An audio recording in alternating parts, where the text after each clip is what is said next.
When we have these patients, they have a range of clinical features, and it can basically depend upon the pressure symptoms that they're applying on the neighboring structures.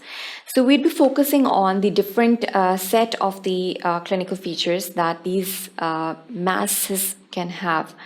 The features of the sellar masses that we usually experience in cases of the pituitary tumors, they range from the hypogonadism, the hypothyroidism, growth failure, and the adult hyposomatotropism.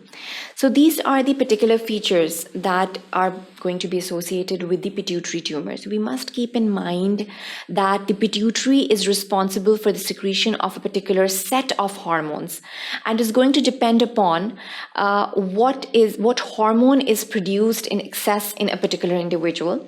And then it is going to have a particular set of clinical feature.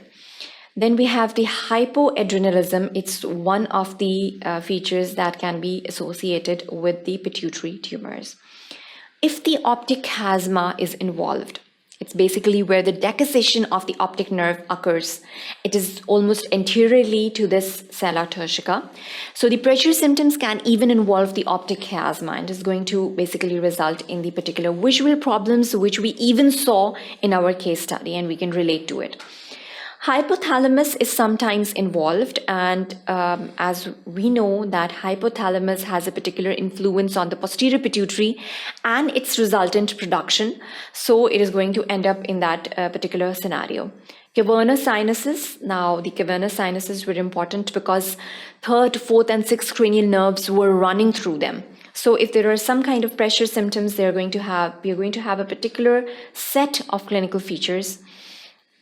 And then we have the frontal lobes that are sometimes involved. It is going to even affect the overall personality of the individual as well. Brain, all in all, it can be the involvement of any of the cortical regions of the cerebral cortex can be involved in this particular scenario.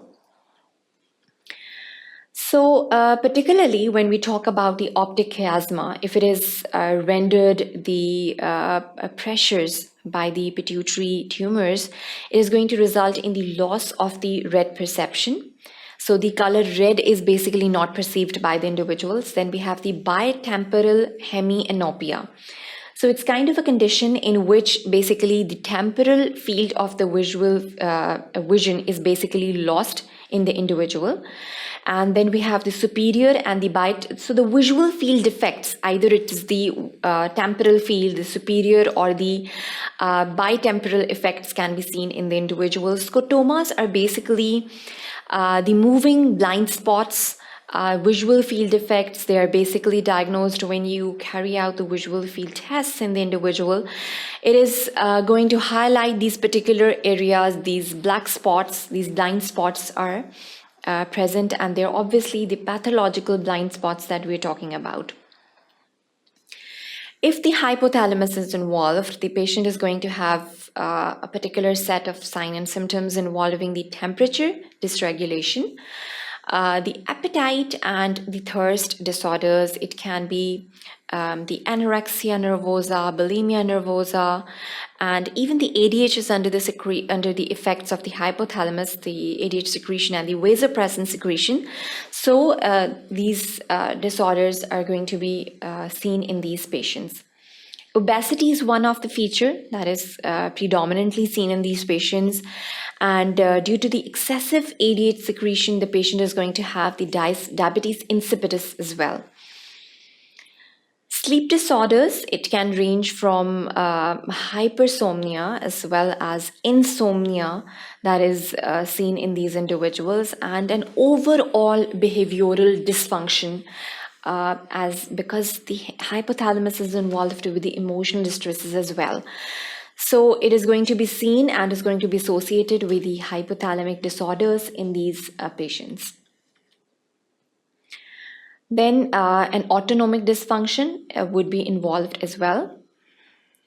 Particularly if we see that there are pressure symptoms impeded on the cavernous sinus laterally on both sides, we can have ophthalmoplegia with or without ptosis, that is the drooping of the eyelids, or diplopia, that is the doubling of the vision. So these are sometimes quite distinctively associated with the cavernous sinus features.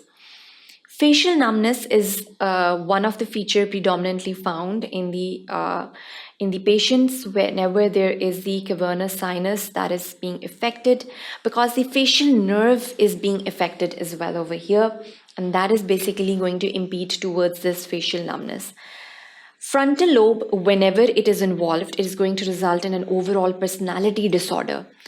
So this is going to be primarily seen in the patients. Anosmia is basically loss of the ability to smell.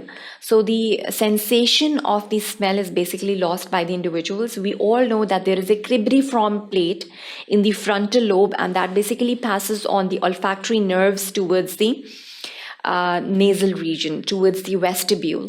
So whenever the frontal lobe is involved, it is going to compress and enhance the symptoms, and the cribriform plate is going to be compressed. The olfactory nerves are going to be compressed as well. So the base of the frontal occipital region is basically going to be compressed in this particular mass-like lesions that are basically involving the frontal lobe or the frontal cortices as well. Now, overall, the symptoms that arise are the headache, which was a primary symptom in our case study as well. Moving on, we have the hydrocephalus, which is one of the major features. Then the patient can also suffer from psychosis as well. Dementia, that is the loss of memory, is one of the major feature. Laughing seizures are sometimes also associated due to the cortical enhancement of the particular pressurized symptoms that are seen on the brain, and particular regions of the brain are basically activated that result in these kind of laughing seizures. So depending upon the kind of the clinical features, these symptoms can be treated individually as well.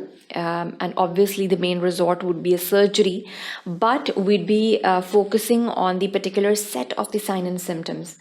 And when we look and when we have these when we have this background knowledge that this particular set of sign and symptoms is produced due to the pressure effects on this particular area, we can relate and we can just enhance the treatment guidelines as well.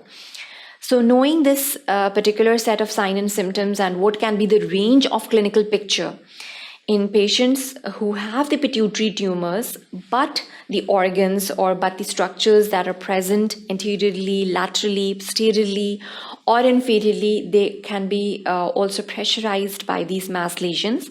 And then the patient is going to have this particular set of sign and symptoms.